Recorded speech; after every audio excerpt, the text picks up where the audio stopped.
அடுத்ததாக news and views பதிவை பார்க்கலாம். நியூஸ் அண்ட் வியூஸ் பதிவில் முதலாவதாக நம்ம தேர்ந்தெடுக்கக்கூடிய செய்தி, ஜூன் 9ஆம் தேதி பிரதமராக நரேந்திர மோடி பதவியேற்க இருக்கார். இந்தியாவில் நேருவுக்கு அடுத்ததாக 3வது முறையாக பிரதமராக கூடிய பெருமை நரேந்திர மோடிக்கு தற்போது கிட்ட இருக்கிறது. அதற்கான முன்னேற்பாட்டு பணிகள் அப்படின்றது தொடங்கி இருக்கு.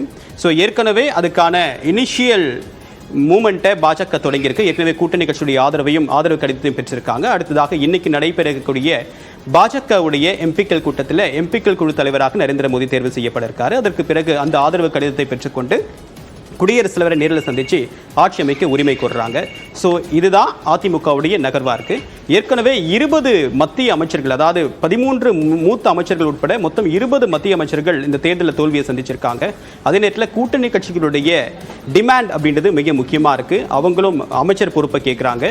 ஸோ இதை காம்பன்சேட் பண்ணக்கூடிய வகையில் கேபினெட் பர்த் அமையும் அப்படின்றது தான் எதிர்பார்க்கப்படுது. ஆனால் அதே நேரத்தில் முக்கிய இலாக்காக்களை ஒதுக்குவதற்கு பாஜக விருப்பம் இல்லை. உதாரணத்திற்கு உள்துறை, நிதித்துறை, சாலை போக்குவரத்து, சட்டம், ஐடி இந்த மாதிரியான முக்கிய துறைகளை ஒதுக்குவதற்கு பாஜக தயாரா இல்லை அப்படின்னு தான் தெரியுது.